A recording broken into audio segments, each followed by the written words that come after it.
Good morning friends. இந்த வீடியோவில் நம்ம என்ன பார்க்க போகிறோம்னா, போட்டித் தேர்வு, அதாவது கவர்மெண்ட் எக்ஸாமில் நம்ம எப்படி அதிகமாக மார்க் வாங்குறது அப்படின்னு சொல்லி நம்ம பார்க்க போகிறோம்.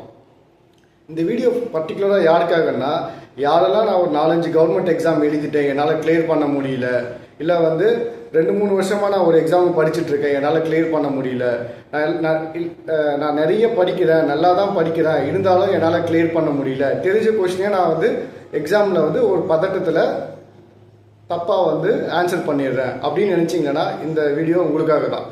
ஸோ எப்படி நம்ம படித்தது தெரிஞ்சதை கரெக்டாக ஆன்சர் பண்ணணும் அப்படின்னு சொன்னால், உதாரணத்துக்கு ஒரே ஒரு சிம்பிள் கொஷின் நம்ம இப்போ பார்ப்போம்.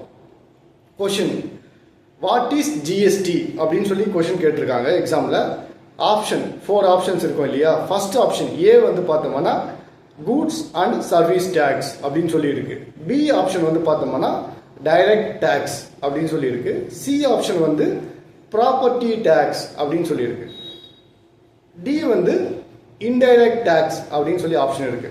நீங்கள் ஃபர்ஸ்ட் பார்த்த உடனே உங்களுக்கு என்ன தோணும்? ஜிஎஸ்டினா நீங்கள் படிச்சிருப்பீங்க, கூட்ஸ் அண்ட் சர்வீஸ் டேக்ஸ் அப்படின்னு சொல்லி படிச்சிருப்பீங்க. பார்த்த உடனே ஏ ஆப்ஷன் கரெக்டாக அப்படின்னு சொல்லி ஆன்சர் மார்க் பண்ணுவீங்க.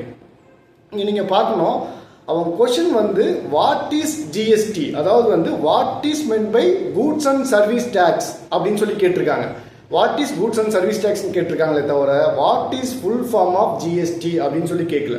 ஃபுல் ஃபார்ம் ஆஃப் ஜிஎஸ்டி தான் கூட்ஸ் அண்ட் சர்வீஸ் டேக்ஸ். ஓகேங்களா? அப்போ கூட்ஸ் அண்ட் சர்வீஸ் டேக்ஸ்ன்றது ஒரு indirect tax. Answer D, A கிடையாது, டி. எப்படி அப்படின்னா, எதனால் நீங்கள் இந்த ஆன்சர் ஏ சூஸ் பண்ணீங்க அப்படின்னா, நீங்கள் படிக்கும்போது ஜிஎஸ்டின்னா உங்கள் மைண்டில் கூட்ஸ் அண்ட் சர்வீஸ் டேக்ஸ் அப்படின்னு சொல்லி நீங்கள் படிச்சிருக்கீங்க. ஸோ கொஷின் பார்த்த உடனே ஜிஎஸ்டி அப்படின்னு பார்த்த உடனே உங்கள் மைண்டில் கூட்ஸ் அண்ட் சர்வீஸ் டேக்ஸ்ன்னு நீங்கள் படித்தது ஞாபகம் வந்துச்சு, நீங்கள் டிக் பண்ணிட்டீங்க. அப்படின்னா இந்த இடத்துல நீங்கள் கொஷினை ஃபுல்லாக நீங்கள் ப்ரெசன்ஸ் ஆஃப் மைண்டில் நீங்கள் இந்த கொஷினை ரீட் பண்ணல. அதுதான் இந்த கொஷினை நீங்கள் தப்பாக சூஸ் பண்ணுறதுக்கான சான்சஸ். ஸோ அப்போது நம்ம எப்போவுமே ஒரு எக்ஸாம் எப்படி பண்ணணும் அப்படின்னா, ப்ரீஆக்குபைட் தாட்டில் நம்ம ஆன்சர் பண்ணக்கூடாது. ஸோ எப்படி ஆன்சர் பண்ணணும்னா, அந்த கொஷனுக்கு 4 ஆப்ஷன் இருக்கும் இல்லையா, எனி கொஷின். அந்த 4 ஆப்ஷனுமே எந்த ஆப்ஷன் ரைட் ஆப்ஷன் அப்படின்னு சொல்லி நம்ம சூஸ் பண்ணணும்னா எலிமினேஷன் பண்ணணும். A goods and service tax அப்படின்னு சொல்லி பார்த்தீங்களா, பி ஆப்ஷன் பார்க்கணும். பி ஆப்ஷன் என்னவா இருக்குது? Direct tax. இது வருமா வராதா? ஸோ இது டைரக்ட் டேக்ஸ், அப்போ இது வராது அப்படின்னு சொல்லி அதை நம்ம கிராஸ் பண்ணணும், இன்ட்டு பண்ணணும். சி ப்ராப்பர்ட்டி டேக்ஸ் அப்படின்னு சொல்லி இருக்கு. ப்ராப்பர்ட்டி டேக்ஸ்னா இதுவும் ஒரு டைரக்ட் டேக்ஸ் தான், அப்போ அதுவும் வராது அப்படின்னு நம்ம எலிமினேட் பண்ணணும். டி பார்க்கும்போது நம்ம இன்டைரக்ட் டேக்ஸ்னு இருக்கு. அப்போ நம்ம என்ன பண்ணுவோம்னா, கூட்ஸ் அண்ட் சர்வீஸ் டேக்ஸும் இன்டைரக்ட் டேக்ஸ் தானே அப்படின்னு நம்மளுக்கு ஒரு தாட் வரும். அப்போ திரும்ப கொஷினை போய் நம்ம படிப்போம். ஸோ வாட் இஸ் ஜிஎஸ்டின்னு கேட்டிருக்காங்க, ஃபுல் ஃபார்ம் ஆஃப் ஜிஎஸ்டி கேட்கல, கூட்ஸ் அண்ட் சர்வீஸ் டேக்ஸ்ன்றது ஒரு இன்டைரக்ட் டேக்ஸ் அப்படின்னு சொல்லி நம்ம கன்க்ளூஷன் வரும். ஸோ அந்த கொஷின் நம்ம ப்ரெசன்ஸ் ஆஃப் மைண்டில் ஃபுல்லாக கிளியராக படிக்காததுனால தான் இந்த மிஸ்டேக் நம்ம பண்ணியிருக்கோம்.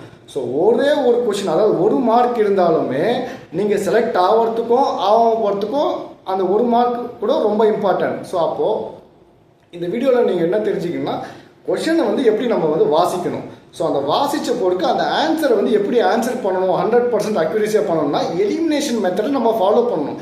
ஏ வருமா, அப்போ பி ஏன் வராது, சி ஏன் வராது, டி ஏன் வராது, நம்ம ஐடென்டிஃபை பண்ணி திங்க் பண்ணோம்னா நம்ம கரெக்டான ஆன்சரை நம்ம சூஸ் பண்ண முடியும். ஸோ இந்த மெத்தட் நம்ம ஃபாலோ பண்ணோம்னா, அது யூபிஎஸ்சியாக இருக்கலாம், இல்லை டிஎன்பிசியாக இருக்கலாம், எஸ்எஸ்சியாக இருக்கலாம், ரயில்வேயாக இருக்கலாம், இல்லை ஏபிபிஎஸ்சியாக இருக்கலாம், எனி பப்ளிக் சர்வீஸ் கமிஷனாக இருக்கலாம், நம்மளோட மார்க் ஸ்கோர் இம்ப்ரூவ் பண்ணுறதுக்கான சான்சஸ் ரொம்ப அதிகம். ஸோ இந்த மாதிரி நீங்கள் ஒரு தெரிஞ்ச கொஸ்டின் ஒரு 5 கொஸ்டின் தப்பாக போட்டேன்னு வச்சிங்களேன், உங்களுக்கு 5 மார்க் குறைஞ்சிடும். ஸோ கட் ஆஃப் செலக்ட் ஆகிறவங்களுக்கும் ஆகாதவங்களுக்கும் பார்த்தா பெரிய வித்தியாசம் 1 மார்க் 2 மார்க் தான் இருக்கும். ஸோ நீங்கள் 1 இயர் 6 மந்த்ஸு 2 இயர்ஸ் எவ்வளோ நேரம் நீங்கள் ஒரு நாளைக்கு எத்தனை மணி நேரம் படிக்கிறீங்க அப்படின்றது எவ்வளோ இம்பார்ட்டண்ட்டோ, அதே அளவுக்கு அந்த 3 hours எக்ஸாம் எவ்வளோ நம்ம ப்ரெசன்ஸ் ஆஃப் மைண்டில் எவ்வளோ கூலாக காமாக நம்ம கொஷினை ரீட் பண்ணுறோம், ப்ரீஆக்குபைட் தாட் இல்லாமல் ஆன்சர் பண்ணுறோன்றது ரொம்ப ரொம்ப இம்பார்ட்டண்ட்டு. ஸோ அந்த மாதிரி நீங்கள் ஆன்சர் பண்ணிங்கன்னா நீங்கள் நிறைய நீங்கள் ஆல்ரெடி வாங்குகிற மார்க்கை விட கம்பல்சரி 10% ஆஃப் தி மார்க் உங்களால் இம்ப்ரூவ் பண்ண முடியும். மோர் தென் 10% ஆஃப் தி மார்க் இம்ப்ரூவ் பண்ண முடியும். ஸோ அதுக்கு என்ன பண்ணணும் அப்படின்னா, நீங்கள் ரெகுலராக ஒரு டாப்பிக்கை நீங்கள் படிக்கிறீங்க. ஃபார் எக்ஸாம்பிள் வந்து எக்கனாமிக்ஸில் நீங்கள் டேக்ஸ், இன்டைரக்ட் டேக்ஸ் படிக்கிறீங்க, இல்லை எனி சப்ஜெக்ட் எனி டாபிக் படிக்கும்போது அந்த டாப்பிக்கில் கொஷின் மார்க் டெஸ்ட் இல்லை ப்ரீவியஸ் கொஷின் பேப்பரில் இருக்கிற டெஸ்ட் வந்து கொஷின்ஸை நீங்கள் வந்து சால்வ் பண்ணி பார்த்தீங்கன்னா உங்களுக்கு தெரியும் எந்தெந்த கொஷின்ஸ் வந்து நீங்கள் தப்பாக போட்டிருக்கீங்க. ஏன்னா டெஸ்ட்டு ப்ராக்டிஸ் பண்ணும்போது தான் நமக்கு இன்னும் தெரியல, நம்ம படித்தது எது நம்ம மறந்துட்டோம் அப்படின்னு சொல்லி நமக்கு சொல்கிறது வந்து டெஸ்ட்டு தான். ஓகேங்களா? ஸோ அந்த டெஸ்ட்டு நம்ம போடும்போது தான் நமக்கு வந்து இது நம்ம படிக்கல, இது நமக்கு ஞாபகம் இல்லைன்னு தெரிய வரும். அப்போ நம்ம அந்த டாப்பிக்கை நம்ம ஒன்று கொஞ்சம் படித்து நம்ம இம்ப்ரூவ் பண்ணிக்கலாம். அதை விட்டுட்டு நம்ம எப்போ புக் எடுத்து படிச்சுட்டே இருந்தோம்னா நம்மளுக்கு எல்லாம் தெரிஞ்ச மாதிரியே இருக்கும். ஸோ எந்த கான்செப்ட் வந்து கிளியராக புரியலன்றது நம்ம தெரிஞ்சுக்கணுன்னா டெஸ்ட்டு மஸ்ட்டுங்க. யாரெல்லாம் நம்ம ப்ராக்டிஸ் பண்ணுறோமோ, மார்க் டெஸ்ட் எவ்வளோ ப்ராக்டிஸ் பண்ணுறோமோ அந்த அளவுக்கு நம்ம சக்ஸஸ் ரேஷியோ இன்க்ரீஸ் ஆகிக்கிட்டே போகும். ஸோ எந்த டாப்பிக்காக இருந்தாலும் வீக்லி ஒரு மார்க் டெஸ்ட் வந்து போடுங்க.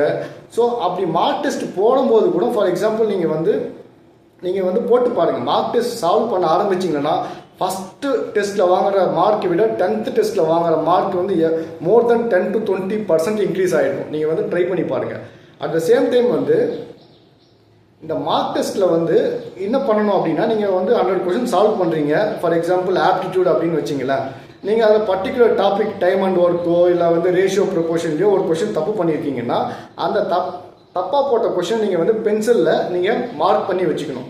ஸோ மார்க் பண்ணி வச்சுக்கிட்டு அந்த டெஸ்ட்டு முடித்த போருக்கு திரும்ப வந்து அந்த கொஷினை வந்து நம்ம வந்து ஒரு சொல்யூஷன்ஸ் பார்த்து ப்ராக்டிஸ் பண்ணி அதுக்கு ஆன்சர் தெரிஞ்சுக்கணும். ஸோ நீங்கள் தெரிஞ்சுக்கிட்டீங்க. ஸோ இந்த கொஷின் வந்து உங்களுக்கு வந்து மறந்தீங்களா இல்லையா, உங்களுக்கு எப்போவுமே ஞாபகம் இருக்குமா, எக்ஸாம் போகிற வரையும் ஞாபகம் இருக்குமா அப்படின்னு சொல்லி நீங்கள் எப்படி தெரிஞ்சுப்பீங்க? ஸோ திரும்ப ஒரு 15 டேஸோ 20 டேஸோ கழிச்சு திரும்ப அந்த மார்க் டெஸ்ட்டில் தப்பாக போட்ட ப்ராப்ளம் எல்லாமே திரும்ப சால்வ் பண்ணி பார்க்கணும். அப்போ ஃபார் எக்ஸாம்பிள் ஃபஸ்ட் டைம் நீங்கள் ஒரு 10 கொஷின் தப்பாக போட்டிருந்தீங்கன்னு வச்சிங்களேன். நெக்ஸ்ட் டைம் நீங்கள் சால்வ் பண்ணும்போது ஒரு 7 to 8 கொஷின்ஸ் வந்து அந்த தப்பாக போட்ட கொஷினை நீங்கள் கரெக்டாக பண்ணிடுவீங்க. திரும்ப ஒரு 1 or 2 கொஷின்ஸ் வந்து தப்பாக இருக்குங்களா, அப்போ அந்த கொஷினை வந்து திரும்ப நம்ம மார்க் பண்ணி வச்சுக்கணும். ஸோ இந்த மாதிரி நம்ம வந்து திரும்ப அது கரெக்டாக போடுற வரையும் நம்ம வந்து அதை மார்க் பண்ணிக்கிட்டே வரணும். ஸோ கடைசியில் ஃபார் எக்ஸாம்பிள் நீங்கள் எக்ஸாமுக்கு போகிறீங்க, 1 நாள் 2 நாள் தான் டைம் இருக்குது. உங்களுக்கு வந்து எல்லாத்தையும் ரிவைஸ் பண்ணுறதுக்கு உங்களுக்கு டைம் வந்து 10 மணினா பத்தாது. அப்போ எது படிக்கணும் எது படிக்கக்கூடாதுன்னு உங்களுக்கு ஒரு கன்ஃபியூஷன் வரும், ஒரு பதட்டம் வரும், ஒரு பயம் வரும். ஸோ அப்போ என்ன பண்ணணும்னா நம்ம எதெல்லாம் தப்பாக போட்டிருக்கோமோ ஒரு எக்ஸாமுக்கு ஒரு 1 வீக் முன்னால் இல்லை ஒரு 15 டேஸ் முன்னால் அந்த ப்ராப்ளம் அந்த கொஷின்ஸ்லாம் எடுத்து திரும்பி நம்ம வந்து சால்வ் பண்ண பார்க்கும்போது அது நீங்கள் கரெக்டாக போட்டிங்கன்னா ஒரு கான்ஃபிடென்ஸ் கொடுக்கும். ஸோ இந்த கான்ஃபிடென்ஸ் தான் ரொம்ப இம்பார்ட்டன்ட். எக்ஸாமில் போகிறதுக்கு முன்னால் அந்த கான்ஃபிடென்ஸ் நம்ம வந்து டெவலப் பண்ணிக்கிட்டோம்னா நம்ம படித்தது எல்லாமே வந்து காமாக திங்க் பண்ணும்போது நீங்கள் எப்போவோ படிச்சிருப்பீங்க 1 year முன்னால், அது கூட உங்களுக்கு ஞாபகம் வரும். ஸோ ஓகேங்களா? ஸோ இந்த மாதிரி நீங்கள் வந்து பண்ணும்போது உங்களோட மார்க் வந்து ரொம்ப இம்ப்ரூவ் ஆகும். எந்த கவர்மெண்ட் எக்ஸாமாக இருந்தாலும் இந்த ஸ்ட்ராட்டஜி நீங்கள் ஃபாலோ பண்ணி பாருங்கள். அட் த சேம் டைம் எக்ஸாமுக்கு முன்னால் வந்து பார்த்தீங்கன்னா முன்னால் நாலு நைட்டு வந்து ரொம்ப நேரம் வந்து படிக்கக்கூடாது. அதாவது தூங்காமல் நைட்டு 12 வெடிகாலம் 2-3 மணி வரையும் படிச்சுட்டு போய் எக்ஸாம் எழுதுனா என்ன ஆகும்னா, நீங்கள் எப்போ தூங்கலையோ உங்கள் மைண்டால் நீங்கள் வந்து ப்ராப்பராக திங்க் பண்ண முடியாது. ஐ மீன் வந்து ப்ராப்பராக டிசிஷன் எடுக்க முடியாது. நீங்கள் ஆல்ரெடி படிச்சிருப்பீங்க, ஆனால் உங்களால் அந்த டைமில் ரீகலெக்ட் பண்ண முடியாது. ஏன்னா தூங்கலைன்னா நமக்கு எதுவுமே ஞாபகம் வராது. அதனால தான் நிறைய டைம் வந்து எக்ஸாம் நீங்கள் தப்பாக போட்டுருவீங்க. எக்ஸாம் எழுதி முடிச்சுட்டு வெளியில் வந்த உடனே அப்போ உங்களுக்கு ஆன்சர் கரெக்டாக ஞாபகம் வரும். ஏன்னா நீங்கள் ஃப்ரீ மைண்டில் இருக்கீங்க. ஸோ அந்த ஒரு ரிலாக்ஸாக நம்ம டென்ஷன் இல்லாமல் இருக்கீங்க. ஸோ அந்த மாதிரி நீங்கள் எக்ஸாமில் எழுதும்போது எப்போ வந்து ரிலாக்ஸாக இருக்கிறீங்களோ அதுக்கு என்னென்னா ப்ராப்பர் ஸ்லீப் வேணும். ஸோ முன்னாள் நாள் எவ்வளோ சீக்கிரமாக தூங்க முடியுமோ அவ்வளோ சீக்கிரமாக தூங்கிட்டு காலையில் எழுந்திரிச்சு சீக்கிரமாக எழுந்திரிச்சு ஒரு 5 minutes 10 minutes ரிலாக்ஸ் பண்ணிவிட்டு காமாக இருந்துட்டு நீங்கள் எக்ஸாம் போய் எழுதுங்க. நீங்கள் படித்தது எல்லாமே உங்களுக்கு ஞாபகம் வரும். ஸோ இந்த மெத்தடை நீங்கள் ட்ரை பண்ணிங்கன்னா கம்பல்சரி நீங்கள் வந்து சக்ஸஸ் ஆகிறதுக்கு அதிக ப்ராபபிலிட்டி ரேஷியோ வந்து கம்பல்சரி இருக்கும். Thank you friends, all the best.